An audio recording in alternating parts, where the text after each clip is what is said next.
Folks, welcome into sportsbookreview.com. This is your Major League Baseball show for Monday, September 21st, 2020. A long weekend, a lot of interesting stuff and injuries in the NFL. But you know what? We're not going to talk NFL today, even though the man sitting right next to me, we're going to have some good times going on tonight in the game. Why is that?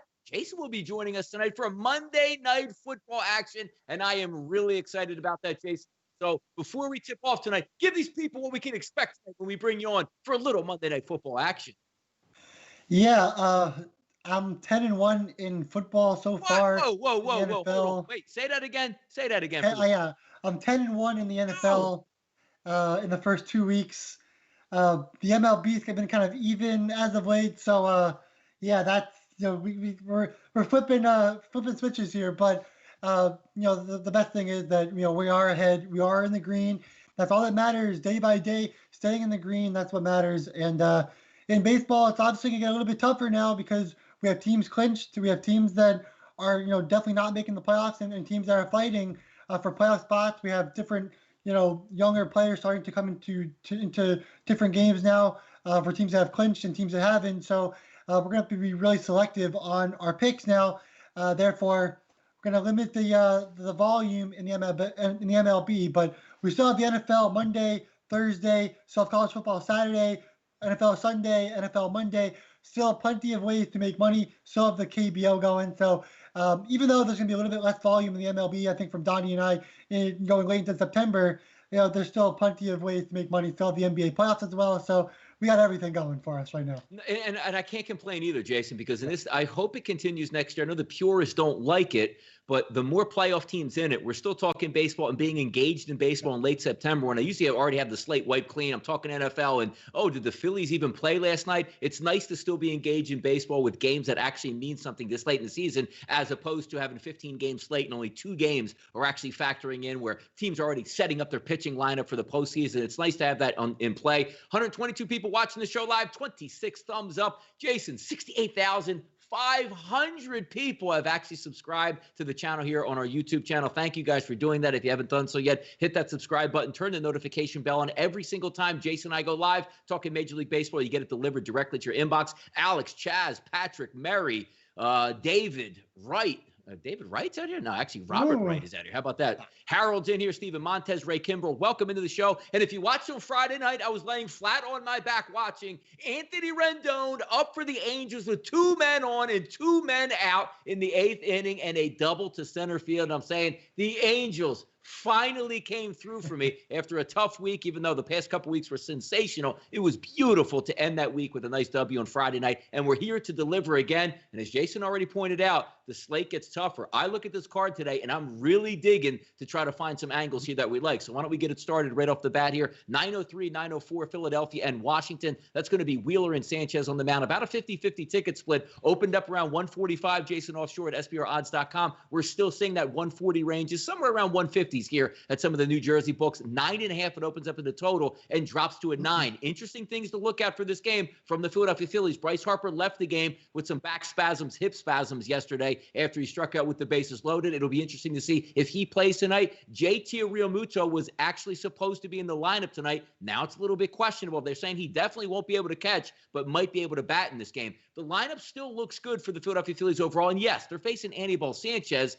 But if I have a struggling lineup, if I'm going to take Harper out of the lineup, JT Realmuto out of the lineup, you still should be able to hit Anibal Sanchez. I'm leaning towards the team total for the Phillies because I do think Zach Wheeler's probably been the most consistent pitcher in the Phillies lineup. He should do the job. Looking at that 9, slight lean over here, but I got to see that Phillies lineup before I go. But I do think the Phillies team total should come in here, Jason. What are we thinking about here in the NL East? Yeah, look, Anibal Sanchez in 9 starts this season, 8 of them he's allowed 3 or more runs in 8 of them. So Harper, Realmuto, whoever's in that lineup for the Phillies should get the job done. There's still some quality bats in that lineup, no matter who's going to be in that Phillies lineup for sure. OBA of 330, so batting average of 330. He's allowed 62 hits this season. The Phillies actually scored 5 runs and 9 hits in 3.1 innings pitched for Sanchez his last time out against the Phillies. And Zach Wheeler, like you said, the most consistent pitcher for the Phillies this season. He's a guy that allows very limited hard contact, gets a very good ground ball rate this season, which is at 54.5%, which is really good. Yeah, he struggled the last couple of starts versus the Mets, but at the end of the day, he looked good against the Nationals. He had 6.2 innings pitched in that game. In earlier September, allowed no runs and just 3 hits. He's also 1-0 on the road in 3 starts this season in 3 games. So I like Zach Wheeler here against Sanchez. I think the Phillies have the edge here. So I'm going with an official play. Phillies minus 0.5 in the first 5 innings. I love the Phillies in this spot. I don't care who's in the lineup for the Phillies. I know that they can definitely scratch out a couple of runs. I can't say the same for the Nationals, and I don't think they can scratch out a couple of runs for Wheeler. Maybe later in the game, maybe in the 6th inning, 7th inning. So I'll worry about that first 5 innings and take the Phillies minus 0.5 with the official play here. Yeah, I saw yesterday the Phillies bullpen actually had a decent weekend technically for them, but yesterday sort of fell off, and there's always a struggle. Zach really goes 7 or 8 innings, or at least 7. He pitches into the 7th inning. Going to probably be tough to get that over because it means he's pitching well. Phillies have to get to Anibal Sanchez, but again, until I see that overall lineup, the one thing I do like is if Harper in the projected lineup is supposed to be in, Harper's a lefty, Gregorius is a lefty, Bruce, Knapp, Hazley, and Quinn all lefties to try to come out Anibal Sanchez. And again, a couple years ago, we considered him to be crafty, but he's no longer crafty anymore. He's just able to get knocked around the ball yard. That's the way I would lean in this one. But until I see that full overall lineup, probably going to abstain from a play in this one. 9:05, 9:06, the White Sox and the Cleveland Indians, who I stole it over yesterday. Thank you, Cleveland Indians. Dunning versus Savali, 6 out of every 10 tickets here coming in on Cleveland. If we see the total opens up at 8.5, now sits at 8s across the board, and a pick'em as well. Looking at this game overall, like the way it fits my eye, sometimes you just have to shift. I'm an over player, but when I look at these 2 pitchers lining up against these 2 lineups, I'm going to lean on the under, and that's where I'm going to go. So I'm going to lean on the under 8 in this game, Jason. Which way are you looking here? Yeah, so the White Sox have clinched, and I'm not sure what their lineup's going to look like. But the thing is, the righties are hitting Savali with a 314 average. And the White Sox, their normal lineup, and of course I don't know exactly what their lineup's going to be, their normal lineup is right-handed heavy. And therefore, I do think the White Sox will scratch out a couple runs versus Savali. And Dunning, he's been stunning. Kind of like Walt Clyde over there. But yeah, no, he's been stunning. The White Sox, they're 5-0 when he pitches 5 starts this season. He's allowed 1 earned run in 13 innings pitched. In his last 13 innings pitched, batting average of 163 for the rookie in Dunning. So if you see the White Sox at plus money, I saw them around plus 100. I think the White Sox are definitely the play. I also agree with under 8 in this matchup. The Indians' offense has really looked bad all season long. Of course, they did enough damage last night, but I don't think, or yesterday, not the night, but they did well. I think the White Sox and Dunning have a little bit of an edge here. So if it's a pick-em, I definitely agree with the White Sox being the play in this one.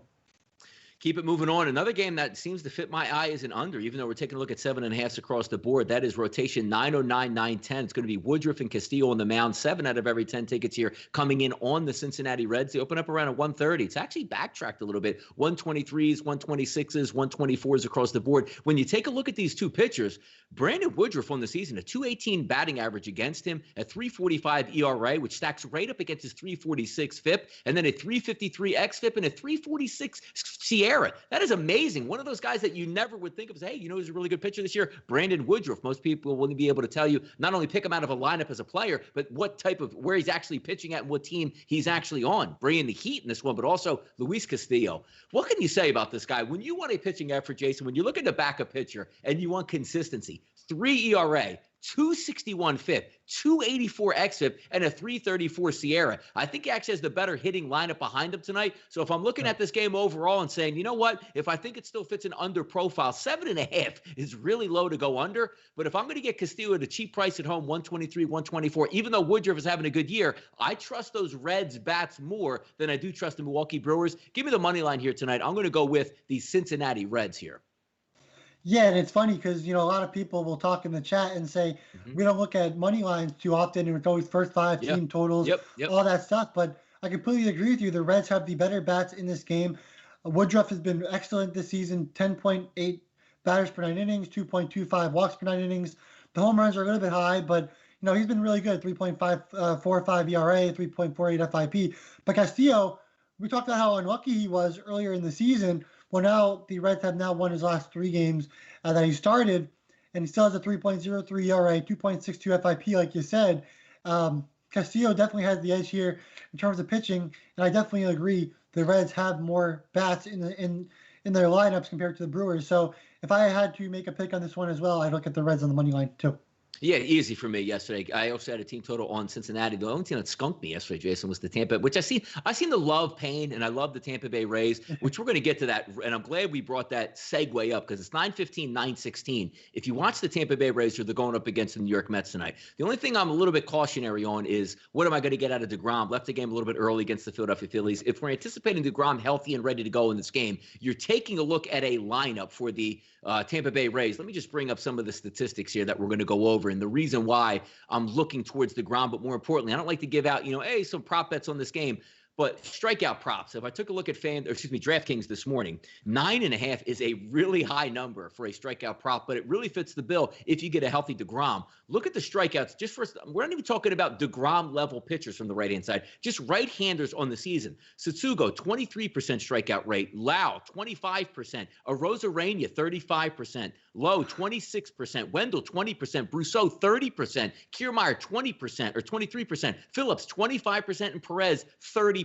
You're going up against a premier strikeout pitcher by, if you look at his statistics, 36% of the people that come up to the plate get sat down by Ks with Jacob DeGrom. I don't see any reason tonight when you're still clinging to the playoffs. You need your pitcher to be dominant and go deep. If DeGrom goes 7 or 8 innings, there's no reason to believe why he won't get those 9.5 strikeouts, even though you like it at 7.5, 8.5 is better. He needs double digits to get there. I don't see any reason why he can't. So if we're taking a look at the game overall, you're going to have Fairbanks come into the game, but also a pitcher behind him. Both of these guys, I believe it's Fleming that's going to come in.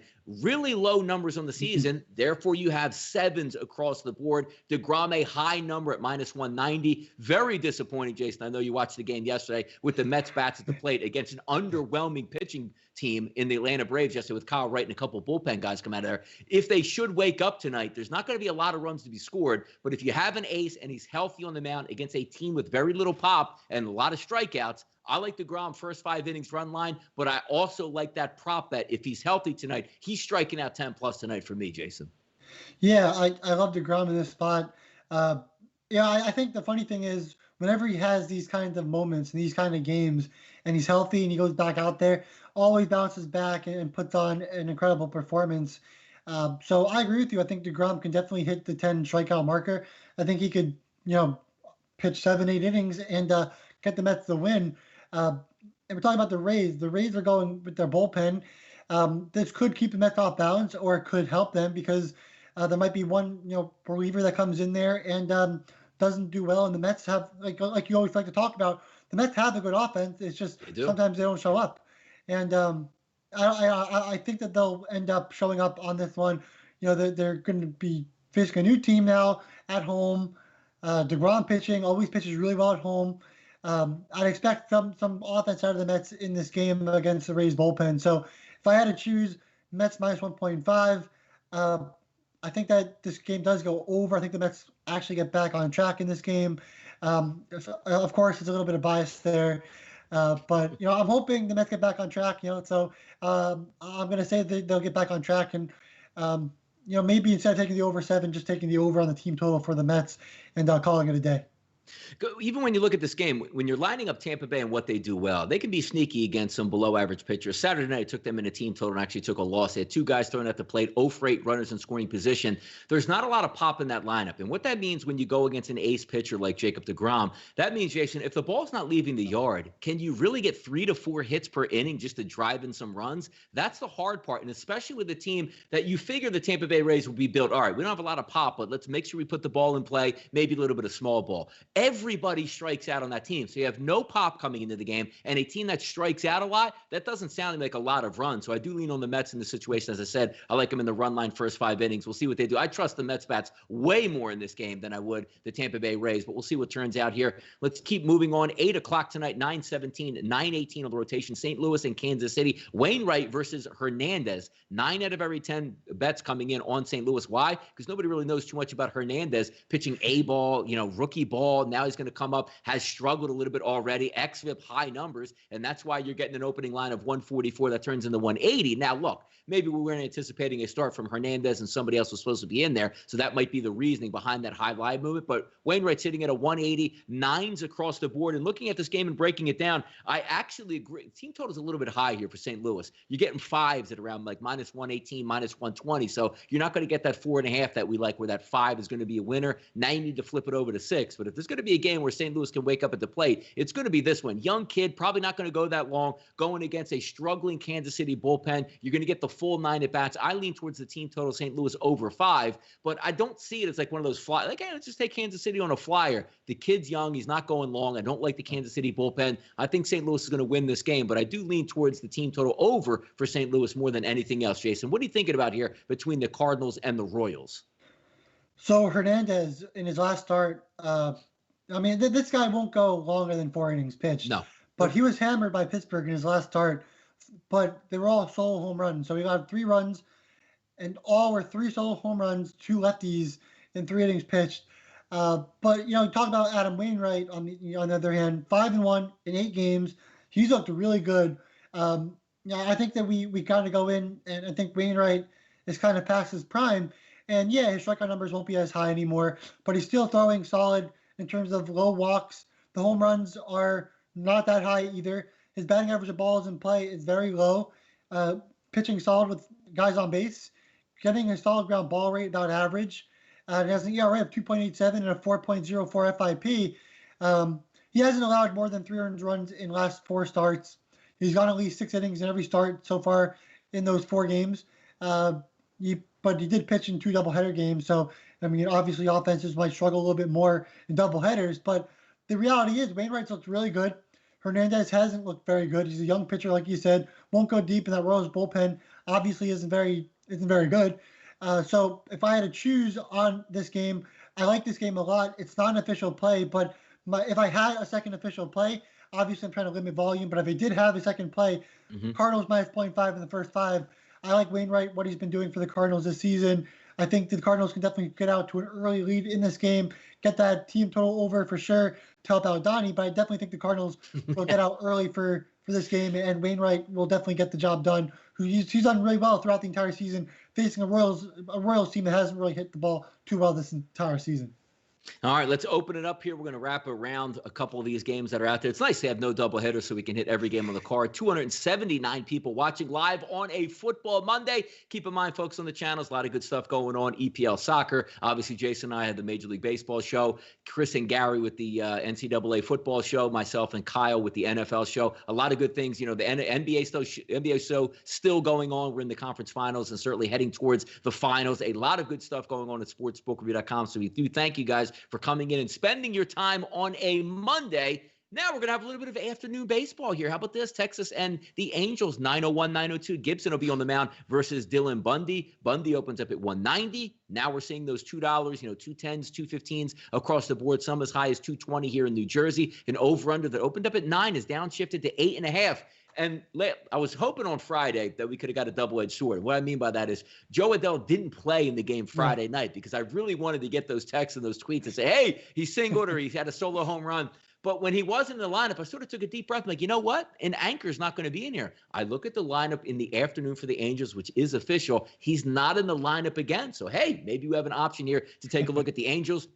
Fletcher, Walsh, Trout, Rendon, Ohtani, Upton, Ward, Stassi, and Simmons. Not a bad-looking lineup, specifically with those first 4 guys. Fletcher's got a weighted on-base average to righties of 345. Walsh, 463. Trout, 430. And Rendon, a 393. Also, what I like about this as well, low strikeout numbers from the first 4. 12.5%, 12%, 20%, and 12%. Should be able to do the damage from that 1 through 4. Looking at some of the oldest, Will Hill looks like team total of 4.5, minus 122, minus 123.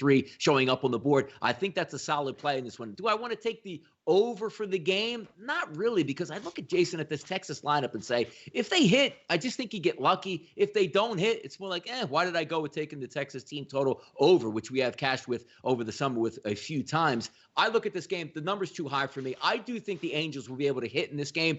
Do I love it, the Angels getting the 5? Because I can see myself watching. It's like, come on, man. 0 for 7, runners in scoring position through the first 3 innings. Here we go again. But Sometimes you have to trust the numbers here. Gibson, not the greatest pitcher in the world. Decent lineup for the Angels. That's the way I'm going to lean here, Jason. What do you think in afternoon baseball action here? Yeah, so Kyle Gibson coming off a complete game in his last start. Who would have thought, right? We're seeing that now. We're seeing, guys like Steven Brault, guys like Kyle Gibson, guys like Jordan Lyles. These guys are coming in and somehow finding Alec ways. Mills, yes, just no Yeah, hitters. Alec Mills, sure. Exactly. So, yeah, things are getting a little bit crazy around the baseball world. But, I think that's the line is kind of looking at, Gibson's last performance. And, if you look at his entire frame of work, 2-5 in 10 games, 5.18 ERA, 5.51 FIP. Strikeouts are low, walks are high, home runs are still pretty high as well. He's facing an Astros team that didn't have trash cans. I think that's the reality. An Astros team that didn't have trash cans. And, I don't think that he does well in this game. I think a lot of people on the show know that I'm a big Dylan Bundy fan. Every time that he's pitching, I'm usually taking him. I think that he's one of the better pitchers in the MLB this season. He's looked really good. His command is really good. There's a lot of good to like for Bundy. So, like you said, the Angels lineup isn't bad at all. Can definitely do damage versus Gibson. And Gibson's a guy that he's allowed plenty of runs throughout the entire season. So don't look at that last game. Don't worry about it. He'll get back and regress back to the mean. And his mean is like allowing 5 runs per game. So I like the Angels here, 100%. Angels minus 0.5 in the first 5, and Angels over on the team total as well. I completely agree with you there. But at the end of the day, I'm just limiting my volume. It's a 4 o'clock game. I have work to do for college football. That's what I do on Mondays. So I can't be bothered. So staying away. Yep, and it's always the gambling point of view. Like, say, hey, I'm going to take a game in the afternoon so I have something to watch and do stuff. I tend to not be able to get my videos done. It's hard for me to be on the air because I have one eye on the game. And you can always tell by the analyst who's hosting a show or being on a show who's having a good day. You're real happy and jovial, but if your team is down, they have 0 runs by the 5th inning, like, damn, Donnie doesn't look like he's so happy today. He must be sick. No, he's just losing a game while he's on air, and it's sort of tough pill to swallow at that point. So I hear you on that stuff. But it always sounds nice in the beginning to take that wager, but you all know how that workspace actually gets impeded when we do have wagers. Here's one that I don't have any lineup. It's because the Yankees are undecided on their pitcher. It's supposed to be Michael King, and immediately when I see that, it's one of those shots that you want to take it, maybe taking a look in a smaller ballpark in Buffalo with the Toronto Blue Jays. Came out of their shell yesterday, beat the Philadelphia Phillies. Wind is blowing out at Salem Field, and I'm saying, you know what? This might be a good shot to go against it. But also, keep in mind, you're supposed to have a full go lineup for the New York Yankees versus Shoemaker. Shoemaker hasn't been all that bad this year, but overall, we know from his past, this guy can be hit around. And this isn't the Yankees that you had 2 weeks ago where even though they're putting up runs, you get, man, some of these guys are really doing some damage. Didn't think they'd be able to get like Higashioka. Now you're going to have a full go lineup tonight. I'm looking at the over. I'm looking at a team total from both sides, but I don't have any numbers yet to go off of and say, hey, this is what we're going to do. If you could probably project, the Yankees are probably looking, Jason, at that 5.5 number, and probably the Blue Jays somewhere around that high 4.5s, low 5s numbers for this game. I wouldn't be surprised if this over under, if King is set somewhere around that 10 to 10.5 range once it comes out. But until we see it, I'm trying to find a way to take a team total in this win. Do you guys remember the Yankees versus Blue Jays during the week? The Yankees scored how many runs? I'd be all over the Yankees in this one. Even with Michael King on the mound, doesn't even matter. Like the Yankees, that offense, Shoemaker, that bullpen, nothing excites me from the Blue Jays. And Yankee Stadium, playing in Buffalo, whatever, it doesn't even matter. The Yankees should definitely have a ton of runs in this game and this entire series. Shoemaker, this is a guy who gets solid amount of ground balls and swinging strikes, but he hasn't started since August. So maybe he goes 4 innings. He's allowed 8 home runs in 19.2 innings pitched in August. So that's 8 home runs in 19.2 innings pitched. Well, obviously, we're talking about the Bronx Bombers, the guys that hit home runs. I'd be all over the Yankees in this one for sure. Like, look at it. Like, it's amazing to watch. Like, Aaron Hicks was batting in like the 2 and the 3 hole while everybody was injured. Gary Sanchez was supposed to be in the middle of the lineup hammering away. And now you see Hicks in the 6 hole, and it's going to have like Sanchez in the 8 hole and Brett Gardner in your 9 hole. Look at the ISO power numbers coming into this game versus right-handed pitching. LeMahieu, 281, Judge, 345, Stanton, 295, Voit, 350, Torres at 128, the low man in the lineup. Then you get Hicks, 190, Urshela, 252, Sanchez, 248, and Gardner, 220.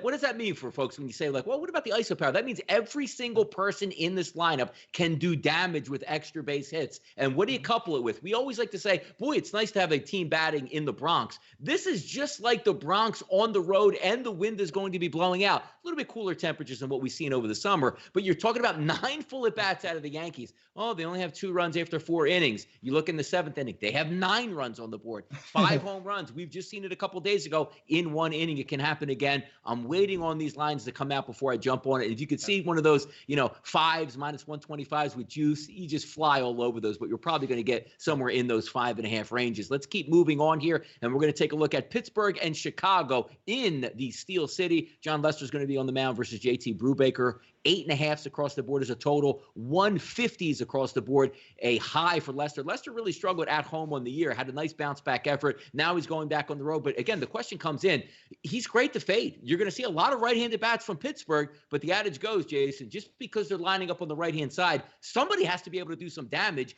Everybody's been hitting Lester, but I look at this game and find myself, he's 152, only 8.5. The game should go over. But can we trust the Pittsburgh bats to strike, 3 or 4 runs in this game to help that push over the total of 8.5 is the question. I don't trust much offense in this game at all. Lester does have a high Sierra. He's looked better as of late. We'll give him some credit. But, versus the Pirates, he did allow 5 earned runs in 5.1 innings pitched, along with 8 hits and 3 walks. That's 11 guys on base and 5.1 innings pitched for Lester. But he's also looked a lot better on the road this season, 2-0 in 5 starts. Look at Brubaker, doesn't allow much hard contact. He won't go deep in games. Hasn't allowed more than 3 runs in any game but 1 this season. And in 2 starts this season versus the Cubs, 8 innings pitched, 1 earned run for Brubaker versus the Cubs. So I like under 8.5 in this one as a lean. I also think the Pirates have a little bit of an edge here at plus money at around, I think, plus 130, plus 140 range for the Pirates at home. I couldn't imagine putting a wager on the Pirates in September, of course. But, the Pirates definitely have the edge here in terms of pitching. I don't know. The Cubs are the better team offensively, but Brubaker's done a good job versus the Cubs in his first 2 starts against them. Lester, not so much. But again, Lester has pitched better on the road. So can the Pirates scratch out a couple runs? Maybe, maybe not. So that's why under 8.5 might be even the better play in this game. Don't have to worry about either team scoring runs in this game. Yeah, it's hard when you lean on teams that you don't expect to get runs, and you wonder why they have 1 run in the 6th inning. Like, I knew this was going to happen, and I still wanted to just try to fade the pitcher on the mound. You do need some right-handed batters to go, a little bit crazy to get those 4 to 5 runs for Pittsburgh, basically. But is what it is on that one. Let's keep moving on here. I got 9-13, 9-14 in Atlanta. Usually we say hot Atlanta, a little bit cooler temperatures. Rogers, the lefty, on the mound versus Yanoa. So basically a bullpen game for the Atlanta Braves. Now, you immediately look at this and you say, those Atlanta bats, they're hot. Rogers on the mound, he's a lefty. They're going to be able to stack right-handed batters. But on the season, you'd much rather have a right-handed pitcher on the mound going up against Atlanta, because when you look at the lefties, and also just, Saturday Peterson had a great effort against Atlanta where you sort of scratch your head like, I thought these Atlanta bats would be able to hammer. They don't do all that well against lefties, but you get another one here. So I automatically start assuming, saying, you know what? Marlins should be able to put a decent lineup out. I'm going to take a look at their team total, maybe looking at the over itself. But there's a reason why Jason opened up at 9.5 and now sits at 9 when you're looking at 2 subpar, or what should be 2 subpar pitching performances in Atlanta versus Atlanta. But there's a reason why it's low, because Atlanta has struggled a little bit against left-handed pitching. Do I want to take a flyer on the Marlins in this? Not necessarily, but I do look towards the Marlins team total more than I do the Atlanta Braves team total in this one. Yeah, that's fair. So Rogers, he's a lefty, of course. The Braves don't hit lefties too well. Pearson did a great job for the Mets, but before that, Steven Matz did struggle against the Braves. He's also a lefty. So, I think if you're not a great pitcher, it doesn't really matter. Rogers, I mean, I don't know. We'll call him a little bit below average. Like, his strikeout numbers are really good. His walk numbers really high. Home run numbers really high. Batting average of balls in play really high. ground ball rate, pretty average. ERA is 6, FIP of 5.24. So I would say he's a little bit below average. I think Peterson's a better pitcher than Rogers. So do I think the Braves can get to Rogers? Yeah, I do think that they can do that, even against a lefty. Of course, we saw the Braves. They finally figured it out versus Chase and Shreve in that last game against the Mets in the bullpen. And Shreve, he's a lefty pitcher. So I don't know. This is a tough one. Yosker Noah, this is a guy. He's allowed 1 earned run in his last 7 innings pitched. Won't go deep, obviously. The Braves bullpen, not the best, obviously. A high Sierra, very high walks, plenty of ground balls, but some very hard contact out of Yanoa as well. So if I had to choose, I like over 9 in this matchup. I think both these pitchers probably don't go deep, and then you get the bullpens can definitely hit the over then if you don't hit it earlier in this game. But it's a game I'm staying away from. I definitely think that there's definitely a lot of scenarios that could take place in this game. So therefore, it's a game I'm not touching. Last 2 games we'll hit quickly here. Houston and Seattle, McCullers versus the lefty Gonzalez. And it looks like Seattle's finally going to have a home game after playing a lot of their home games on the road with San Francisco and San Diego. They return back. They're going to go up against Lance McCullers. McCullers opens up in the Astros a -144 favorite. That's dipped down around that -135 range. 8s across the board. It's very hard for me to take overs on a game when Houston is involved. Good bullpen. Their bats, again, unless they have trash cans and they don't know what's coming, it just seems like 3 to 4 runs is like a good max out effort for the Houston Astros. And then a lot to be desired from that Seattle lineup. But if I had to take a wager on this, McCullers not the best pitcher on the season. Seattle's now at home. They have some decent bats that I think can do a little bit of damage. I would look towards the over Seattle, which you can probably get around that 3.5 range with some juice. I think they can get the 4 runs in this one, but it's an over 8. It's hard for me to take a Houston team in this, just to be honest with you, Jason. I would lean towards Seattle's team total in this one. Yeah, if you like underdogs, Mariners +130, definitely a way to go. I think odds makers are still kind of putting weight into previous seasons and saying, okay, the Astros are still the better team, XYZ, this and that. Well, Marco Gonzalez, he's been one of the better pitchers in the MLB this season, a little under the radar, 6-2 in 9 starts this season, 3.49 ERA, 3.64 FIP. He's walking less than one batter per 9 innings. That's how good he's been. Home runs are just 1.27 per 9 innings. The batting average of balls in play low at 0.247. Not getting ground balls. That's one thing that he struggled with this season. But the reality is, Lance McCullers, he's a guy that's been very inconsistent all season long. He'll have some really good games, some really bad games, and that Astros lineup, they'll have some really good games and some really, really poor games.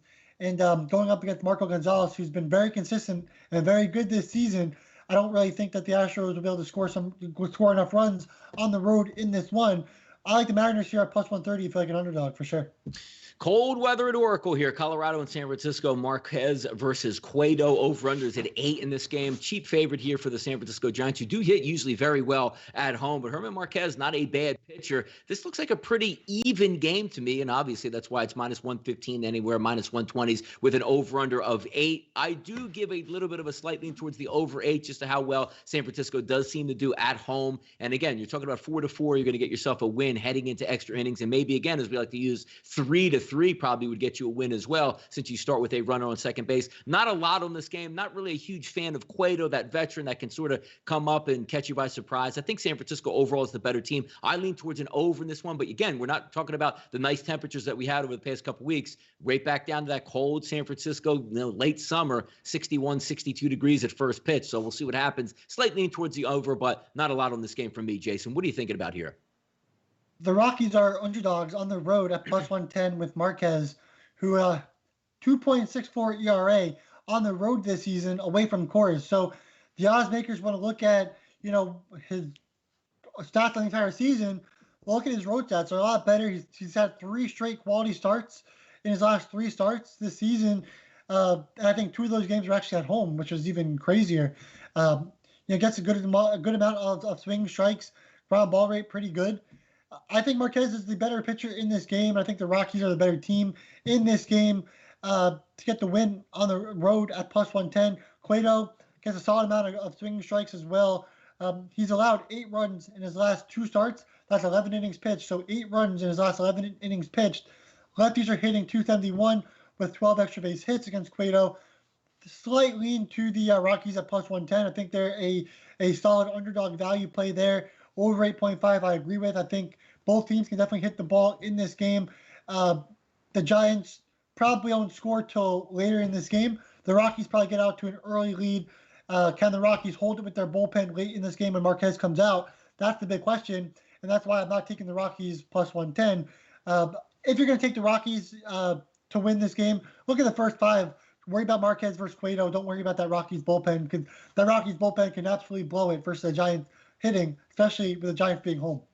No, it makes a lot of sense here. 375, actually 380 people watching live from the chat box, 76 thumbs up. We do thank you guys for that. Got through the entire card in about a half hour. Now it's time to best bets and bankers. And you really have to dig in, as Jason said. Sometimes these cards over the summer, 15-game cards, like, man, where do I go with this? Well, there's very few options, but I still think I have one that I think we can win some money on. It's going to be a team total. We're going to go out to Kansas City. And the reason why we're going out to Kansas City is a fade of the pitcher that's going to be on the mound for the Kansas City Royals. If you look at the St. Louis lineup and you say, Donnie, it doesn't look like a great lineup. They don't really hit all that well against right-handed pitching. They're going to get a full 9 at-bats in this one, but I don't know how long this kid Hernandez is going to go in this game. But more importantly, the kid was in rookie ball, guys. If you don't know what that means, there's like instructional league, rookie, A, high A, double A, triple A, and then the major leagues. Last year, he was in rookie ball, which basically is telling you, here's how far it is from the plate to the pitching mound. Here's how far it is from second base to first base. You're getting instructions on how to be a professional baseball player. Now he's thrown up. He's thrown 9 innings in Major League Baseball this year. 3.86 ERA. Look past that. His FIP is a 7.04. XFIP is a 5.55. He's not going to go long in this game. I'm going to get probably, 6 innings, maybe even 5 to 6 innings out of the Kansas City bullpen. It's a high number team total at 5, but it's basically a fade of a young pitcher coming up to the major leagues. Just happy to be there at this point. Just looking for the Royals to say, look, we're not going to make the playoffs. Let's just get a look at this kid who was in rookie ball, not even A ball, rookie ball last year. I'm going to fade that. I'm going to take the team total over for the St. Louis Cardinals of 5. That's my best bet and banker today. Jason, I know you only have one play. Give it away. What's your analysis behind it? Yeah, so we're going Phillies minus 0.5 in the first 5. And I just know once the lineup comes out, I'm going to get plenty of mentions asking me, hey, do you still like the Phillies with the lineup, with Harper out, with Real Muto out, whatever the case? Yes, I do. It's Anibal Sanchez on the mound. The guy is 2-5 on the season in 9 starts. He's allowed 3 earned runs or more in 8 of those 9 starts. And Zach Wheeler on the mound for the Phillies hasn't allowed more than 3 earned runs in any start this season, and he usually fire in the first 5 innings and then starts to kind of get fatigued and allow some runs later in the game in his starts. But he's usually really good early on in the game. He looked fine after his little nail injury in his last start. Everything's fine with Wheeler and the Phillies. Anibal Sanchez, he's not the same pitcher anymore. He's far gone from his peak performances. He's done. He's Anibal Sanchez with a 7.38 ERA, a 5.77 FIP. This is the guy that just allowing home runs left and right. Whoever's in the lineup for the Phillies, I know that there'll be plenty of lefties in the lineup that can hit homers, like a Bruce, like a Gregorius. Of course, I'd love Harper in the lineup too if he's in there. But there's a bunch of guys that can definitely do some damage against Anibal Sanchez. So banker, official play, Phillies minus 0.5 in the first 5 innings. I got it at minus 115. You can play up to minus 145. I don't care. I love this play. Going with the Phillies, all in. Look at that. See the Mets fan who realized his team's hanging on by a thread. He's going to switch over and help our Philadelphia Phillies power. And, hey, maybe get some surprises also when that lineup comes out and you see Bryce Harper and also JT Realmuto in the lineup. It's not a bad look, as Jason said. Wheeler's been the most consistent pitcher. So if you think it's a bad outing for the Zach Wheeler, what are we looking at, Jason? 5 innings, 2 earned runs. If you can't get 3 runs over 5 innings over Anibal Sanchez, he didn't deserve to win the baseball game, as is anyway. I like where you're going with that. So let's pull down some winners here on Monday. And also don't forget, we're going to have our Monday Night Football live show telecast tonight. 7:45 Eastern, gives us a nice half hour to set the table. Jason will be joining us along with Kyle, Flash, and myself. A lot of fun to be had. It was nice going over the Major League Baseball card on Monday, and for the rest of the week, we're going to have some fun doing this same time every day, 1:30 p.m. Eastern time. I'm Donnie Seymour. He's Jason Radowitz. We're Sportsbook Review, and this was your Major League Baseball show.